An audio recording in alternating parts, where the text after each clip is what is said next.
This is TWiT. This was a great story. I read it in Input magazine. And it actually has a happy ending, but it seems like a sad story. It's about Thomas Buchler, who just passed away at the age of 65 and left behind a program he'd written pretty much on his own, a program that stopped working when Windows 7 was no longer supported by Microsoft, when Apple abandoned 32-bit software. So people were updating their iPhones, their Macs, their Windows machines, and no longer could use it, and were devastated.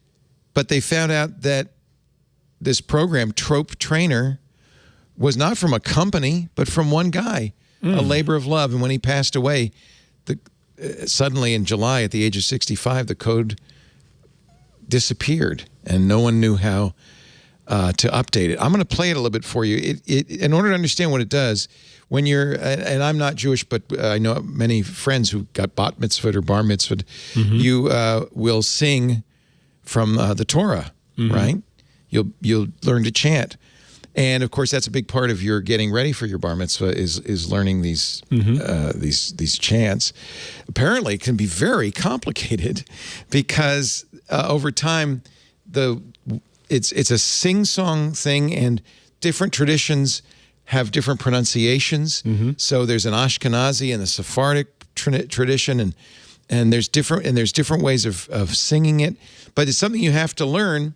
In the past, what you'd have to do is go to the temple and be taught and listen and learn it and memorize it. But this program, which worked on a PC, TropeTrainer, actually, I'm going to play a little bit of it for you because even though it's all lost, and he went to Digital Equipment, which was the only one that had a voice synthesizer 20 years ago, and got their voice synthesizer to be updated to work with this. It's kind of an amazing story. I highly recommend it. Fortunately, the woman who helped him at DEC, unpaid volunteer who helped him at DEC, had saved one WAV file of this. So I'm going to play just to give you an idea of what it sounded like. But the people who used it, the kids and the rabbis and the people who used it loved it. It was amazing. Let me scroll down and find the little WAV file that's on this article. Inputmag.com. There's a picture of Buchler. Actually, I'm sorry, he died in 2019. I apologize. Okay. So it was several years ago. In fact, that was what happened, was he died in 2019, and then shortly after that, Microsoft discontinued 7, and shortly after that, Apple discontinued 32-bit support and so forth. Here is a WAV file, 15-second snippet of a voice synthesized to sing sacred words.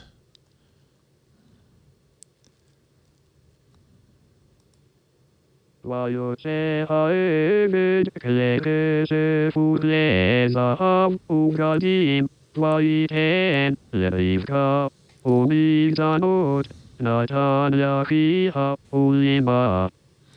wow.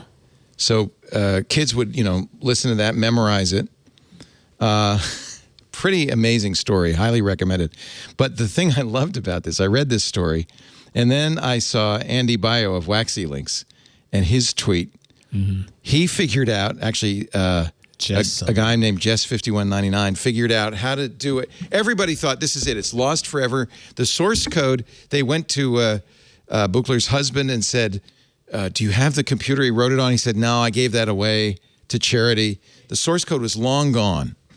And, of course, they could have reverse engineered it. But fortunately, people who did have a copy of the program running on Windows XP, thanks to Jess5199, he figured out how to run it in VirtualBox using a copy of TropeTrainer from archive.org and the serial number. And so it is now running. I'll turn it on again. It is now running in virtualization, so it's saved. That is cool. Isn't that great? It's a great story. And thank you, again, another great story. Thank you to Internet Archive. This is the 2005 version of the CD-ROM.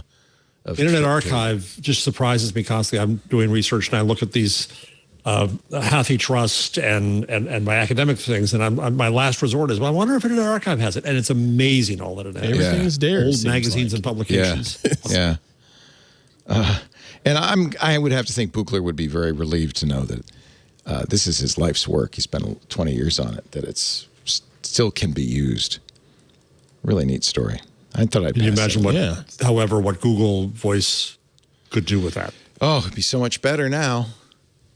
But honestly, it's not as simple as, I mean, it's a hard thing to do. Tonality, yeah. Yeah, and the way the tones were written by the rabbis on the Hebrew script is it's not a direct correspondence to how it's sung or played. So it's a very, very complicated, nuanced. Yeah, it's very difficult. And this thing would do it in a variety of different. You could even have a young kid or an old man sing it. But yeah, if we had decent modern synthesizers working on this, it'd be very interesting. The DEC program that he used had only been translated to English, German, and I think one other language. So they had to actually kind of teach it how to sing in Hebrew, which is kind of amazing. What a story. That's awesome. Yeah, lovely story.